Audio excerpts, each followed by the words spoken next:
Hello and welcome to this new Android development tutorial. This is part 2 of how to make a camera application for Android. In the previous tutorial we initialized the permissions and we tested some of the UI and also solved some problems we found along the way. Right now we will continue to initialize our camera. For that we will go to our main activity.java file and on the onResume method we will go to the if is camera initialized if that is false, so we will go to that if statement and we will get and initialize our camera. Okay, so basically our camera object we will use the following global variables. We already have the M camera object, but we also need the preview of our camera. For that we're gonna create the following. Private camera preview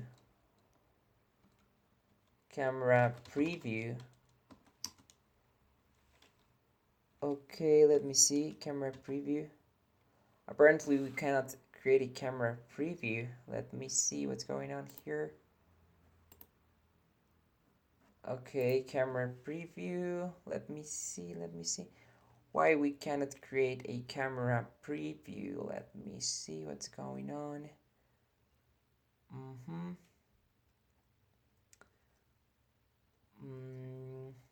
Something strange is happening right here.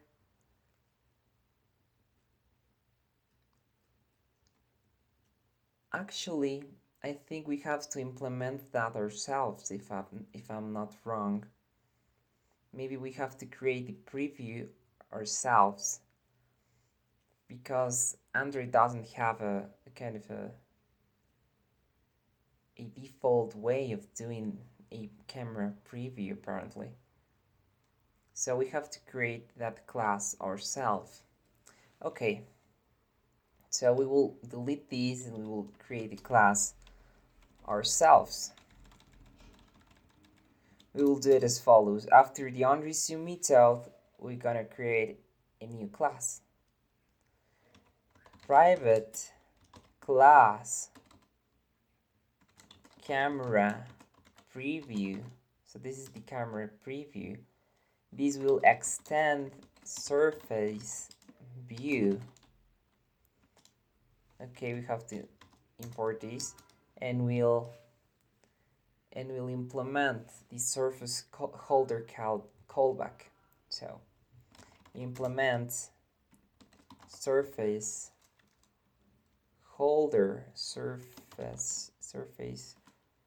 holder dot callback. Okay, great. We open this class and as you may see we have these errors that will be fixed as we continue typing. Okay, so to improve performance in these we can make these classes static. So we're gonna make static and inside these we're gonna say private static surface holder holder, okay, which will be our surface holder, and we also create a local camera object. So private static camera camera, okay, which is our camera object.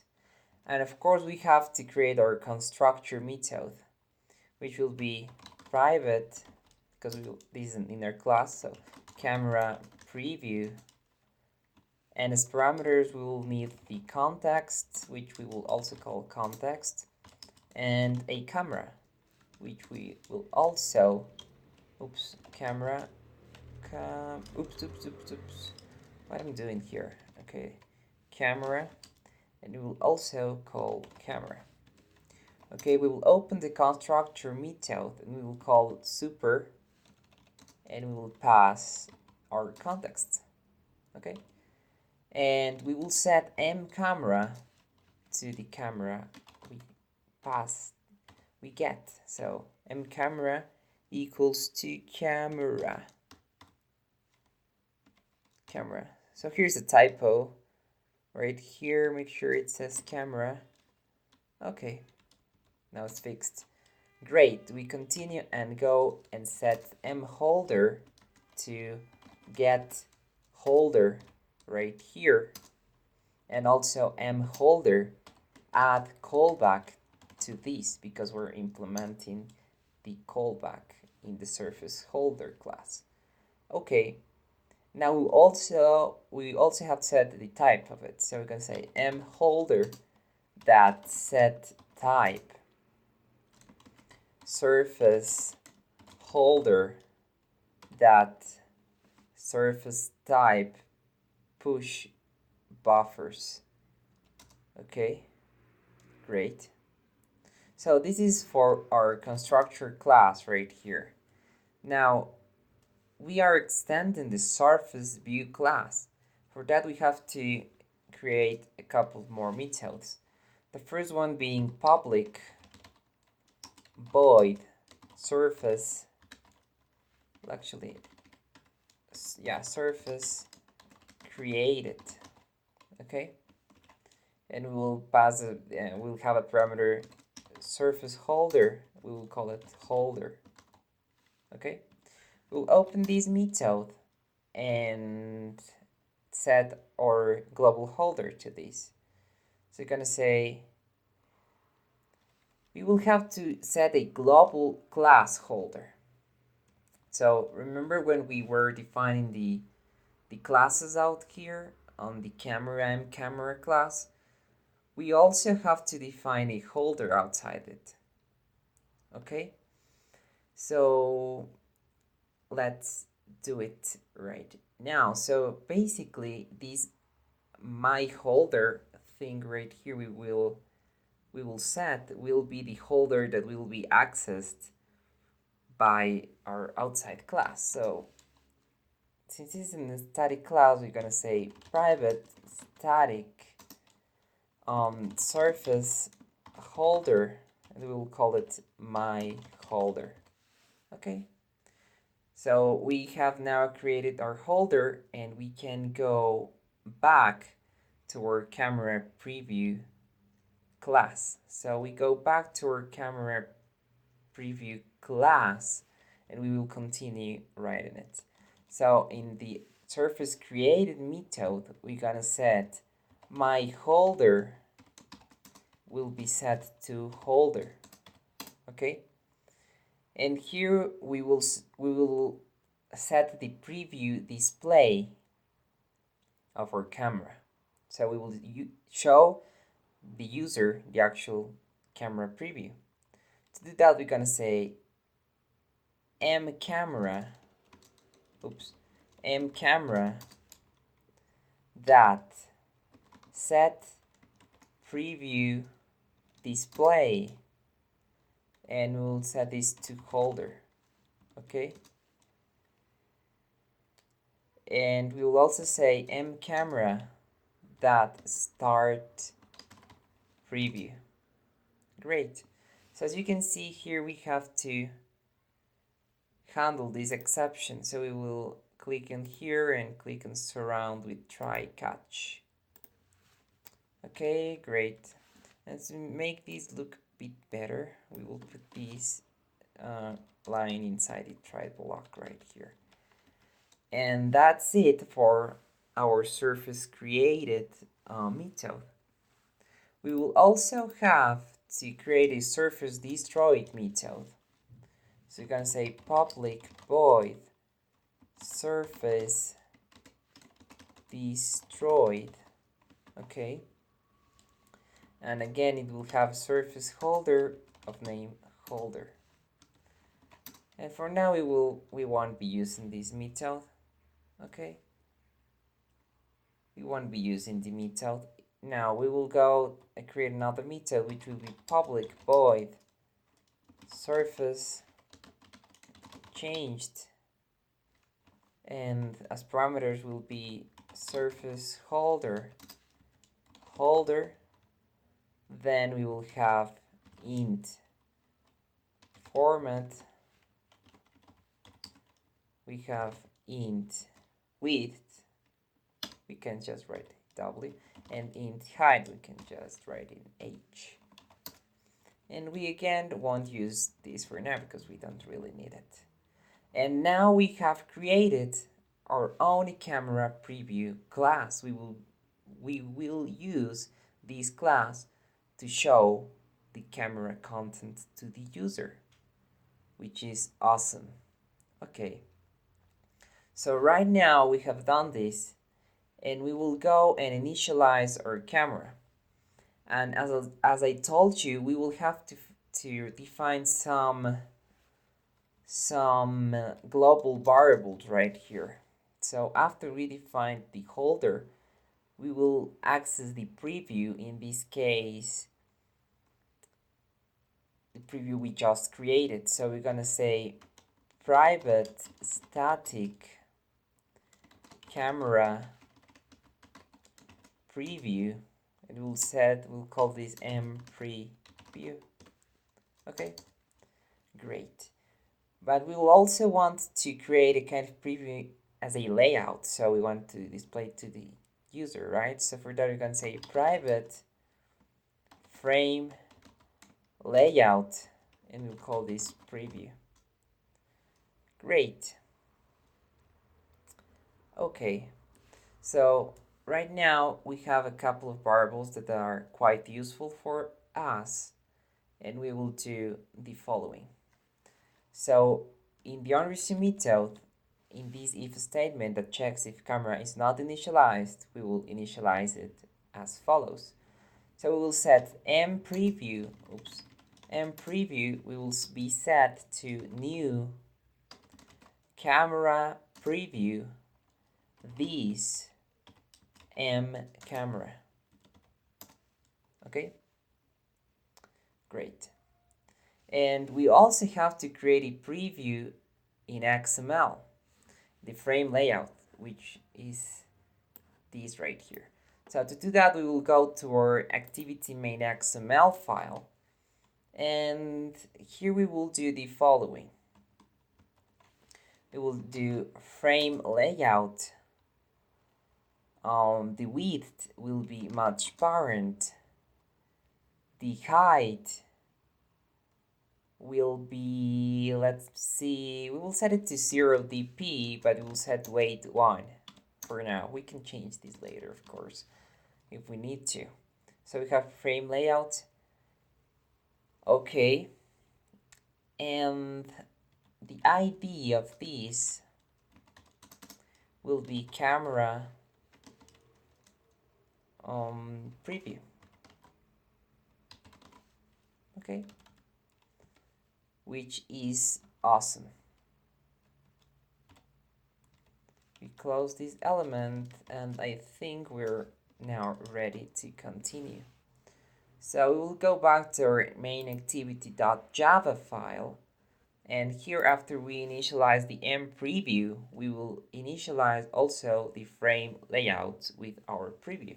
So you're going to say preview will be set to find view by ID r.id.camera preview. Okay, which is great. And now we will add the preview of our code to the preview of our XML file. To do that, we will do preview dot add view, and we'll pass m preview. So we have added our preview to the XML layout. Okay, which is great. Now, sometimes the camera in some devices won't work as easy as we might expect. So maybe the camera has some rotation internally that we have to take care of.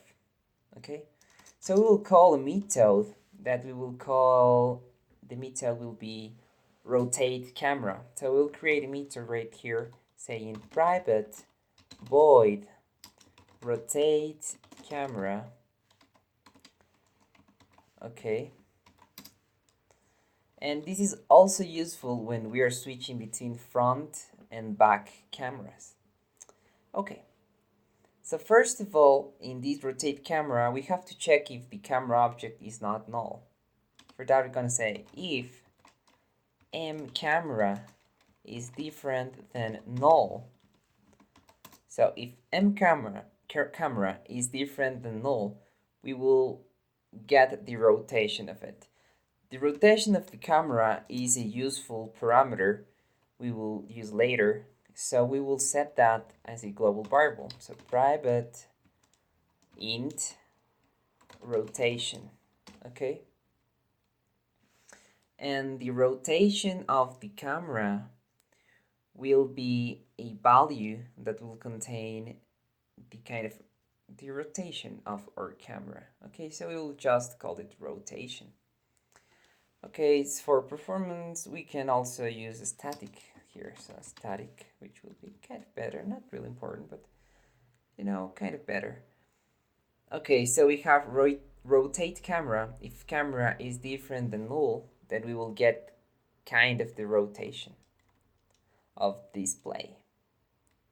So you can say rotation will be equal to this dot get window manager dot get default display dot get rotation. Yeah, get rotation. Great. Now we'll do some checks right here that we have to know if we are setting the rotation right or not. So first gonna say if rotation equals 0, then we will change rotation to 90. Why? Because that's kind of 90 is the default, so we have to change in everything in function of 90. Okay? And then we're gonna say if, else if rotation equals 1, these will be set to rotation 0 actually, if I'm not wrong. Yeah, so it's gonna say, so we have 0, 1, so let's go with 2. So we're gonna kind of go anti-clockwise. So else if rotation equals 2,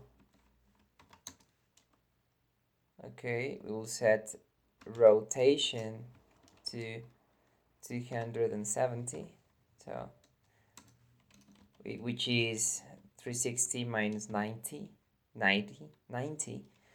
Okay, and else if it's 3, it will be 180. So rotation equals to 180.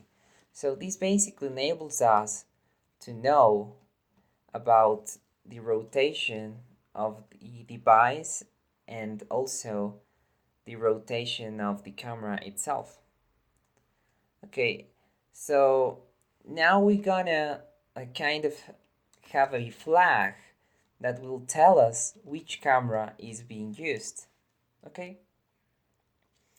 Okay, so let's gonna say as global variable private static boolean, call it which camera, for example, and we'll set this to true because we will use it as in a simpler way to set and get the camera, which camera is being used actually.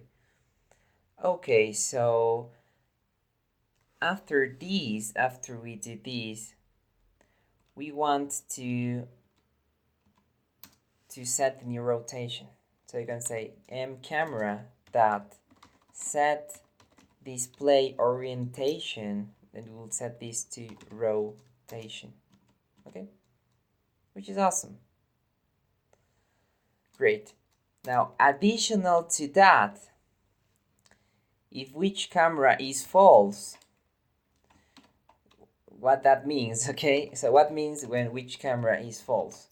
Well, it basically means it's not the default camera. So it's not the back camera, it is the front camera.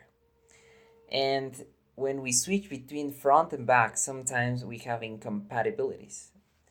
So to solve these incompatibilities, we change a bit the rotation. So we check if rotation is equal to 90, we will set the rotation to 270, okay? And we say else if rotation is equal to 270, okay, we will set rotation equals to 90. Okay, great. So that's with which camera.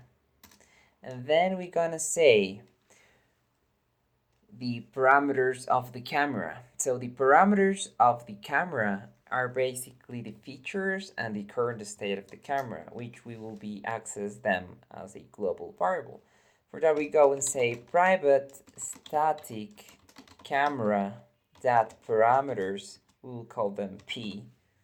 Okay, and we'll define that as a global variable. So now if we go back to our rotate method, rotate camera method, here we're gonna say P, which are the parameters, equals to M camera dot get parameters. Why do we do this? Because we kind of change the parameters so we are getting the new ones. So we're gonna say P dot set rotation, and we will set these to rotation. Okay, and we're gonna say M camera dot set parameters, of course, to P.